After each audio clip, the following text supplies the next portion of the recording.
নমস্কাৰ বন্ধু বান্ধৱীসকল, মই ধনমণি আপোনালোকক মোৰ ইউটিউব চেনেল থকা এই হেল্পিং হেণ্ডলৈ স্বাগতম জনাইছোঁ। অনুগ্ৰহ কৰি ভিডিঅ'টো শেষলৈ চাব আৰু ভাল লাগিলে ভিডিঅ'টো লাইক কৰিব, কমেণ্ট কৰিব আৰু মোৰ ইউটিউব চেনেলটো ছাবস্ক্ৰাইব কৰি দিব আৰু বন্ধুবৰ্গৰ সৈতে ভিডিঅ'টো শ্বেয়াৰ কৰিব। যোৱাকালি মই মিৰ্জা বজাৰত বজাৰ কৰিব গৈছিলোঁ। প্ৰচণ্ড ৰ'দ, যথেষ্ট সংখ্যক ভিৰ। সেই ভিৰৰ মাজতে মোৰ আইতা এগৰাকীলৈ চকুত পৰিল।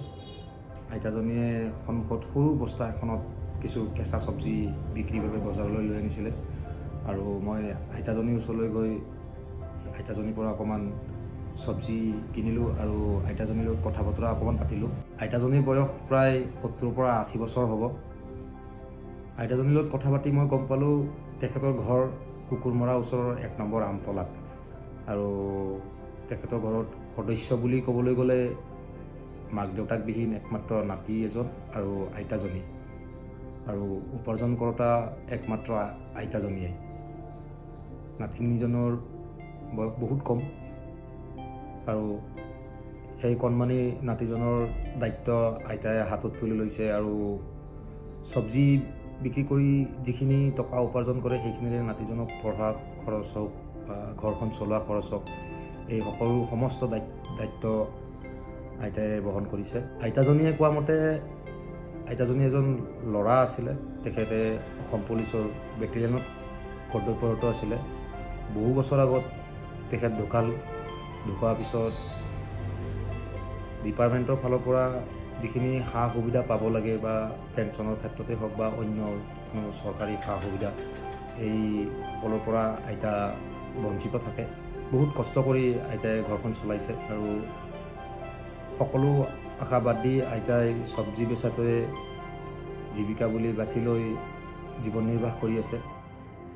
কথাখিনি শুনি মোৰ মনটো বহুত দুখ লাগিল আৰু ঠিক কৰিলোঁ যে তেখেতক এই ক্ষেত্ৰত যিমানখিনি সহায় কৰিব লাগে মই সেইখিনি সহায় কৰিম।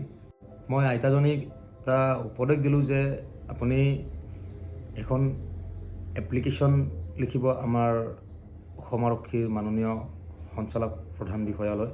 এপ্লিকেশ্যনখনত সমস্ত কথাখিনি বিৱৰি লিখি আমাৰ উলুবাৰী DGP অফিচত এপ্লিকেশ্যনখন জমা দি তাত তেখেতক নিশ্চয় সহায় কৰিব আৰু লগতে তেখেতক মোৰ ফোন নম্বৰটো দিলোঁ যে যদি কিবা অসুবিধাৰ সৃষ্টি হয় বা কিবা কথা বুজি নাপায় মোক যোগাযোগ কৰিলে হ'ল, মই যিমানখিনি পাৰোঁ সিমানখিনি সহায় কৰি দিম।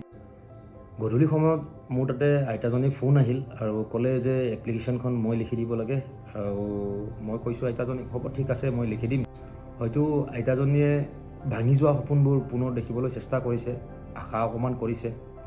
তেখেতক এই ক্ষেত্ৰত প্ৰয়োজনীয় সকলো সহায় মই কৰিম বুলি কথা দিছোঁ আৰু আপোনালোককো মই অনুৰোধ কৰিছোঁ কোনোবাই ইচ্ছুক যদি তেখেতক এই ক্ষেত্ৰত সহায় কৰিব বিচাৰে আগুৱাই আহক। তেখেতৰ যথেষ্টখিনি সহায় হ'ব কাৰণ আইতাজনীয়ে বহুত কষ্টত জীৱন যাপন কৰি আছে। এনেকুৱা উৎকট গৰমত ৰাস্তাৰ কাষত এনেকৈ বৃদ্ধ অৱস্থাত মানুহ এজনী বা যিকোনো বৃদ্ধ এজনে এনেকৈ কষ্ট কৰি থকা দেখিলে নিশ্চয় সহ্য নহয়, আপোনালোকো নহয়, মোৰো নহয়, মনত বহুত দুখ লাগে। মই আইতাজনীক মিছা আশা দিব বিচৰা নাই। আমাৰ সকলোৰে মৰমৰ মাননীয় বিধায়ক শ্ৰী হেমাংগ ঠাকুৰীয়া দেৱকো মই এই ভিডিঅ'টিৰ জৰিয়তে অনুৰোধ জনাইছোঁ আইতাজনীৰ লগত অকণমান যোগাযোগ কৰি পেলাই আইতাজনীৰ এই ক্ষেত্ৰত পৰ্যাপ্ত পৰিমাণে আপুনি সহায় কৰিব। মই আশা ৰাখিছোঁ আপুনি নিশ্চয় সহায় কৰিব। আপোনালোকলৈও এটি মোৰ বিশেষ অনুৰোধ, এনেকুৱাকৈ যদি ৰাস্তাৰ ওচৰত বা বজাৰত বৃদ্ধ মানুহ কিছুমানে চব্জি বা অইন কোনো সামগ্ৰী বেচিবলৈ আনে, তেখেতসকলক যদি দেখা পায় তেনেকুৱা ক্ষেত্ৰত আপোনালোকে তেখেতসকলৰ পৰা কিবা নহয় কিবা এটা বস্তু ক্ৰয় কৰিব, কাৰণ তেওঁলোকে জীৱিকাৰ বাবে নহয় জীৱনৰ বাবেহে এনেকুৱা বৃদ্ধ অৱস্থাটো এনেকৈ কষ্ট কৰি এই বজাৰ বা ৰাস্তা কাষত বস্তুবিলাক বিক্ৰী কৰিবৰ বাবে আনে। আমি সকলোৱে জানো বৰ্তমান দৈনিক জীৱন যাপন কৰাৰ বাবে কিমান টকাৰ প্ৰয়োজন হয়, কিমান খৰচ, ৰাচন দোকান হওক বা অইন কোনো ঔষধ পাতি হওক বা দৈনিক জীৱনত লাগতিয়াল কিছু সামগ্ৰীৰ বাবে বহু টকাৰ প্ৰয়োজন। আৰু আইতাগৰাকীয়ে বা হওক বা অইন কোনো এনেকুৱা বৃদ্ধ অৱস্থাৰ মানুহবিলাকেই হওক এনেকুৱা খৰচ বহনৰ বাবেই এই বৃদ্ধ অৱস্থাটো ইমানখিনি কষ্ট কৰিবলগীয়া হয় বা কষ্ট কৰে। ভিডিঅ'টোত ক'বলগীয়া এইখিনিয়েই। যদি ভিডিঅ'টো চাই ভাল লাগিছে বন্ধুবৰ্গৰ সৈতে শ্বেয়াৰ কৰিব। আইতাগৰাকীৰ বা অইন কোনো এনেকুৱা অৱস্থাত থকা কিছুমানৰ নিশ্চয় সহায় হ'ব। কোনোবাই নহয় কোনোবাই সহায় কৰিবৰ বাবে আগুৱাই আহিব আৰু লগতে মোৰ ইউটিউব চেনেলটো ছাবস্ক্ৰাইব কৰি দিব। ভৱিষ্যতে এনেকুৱা ভিডিঅ' বনাবলৈ উৎসাহ আৰু সাহস দি যাব। ধন্যবাদ।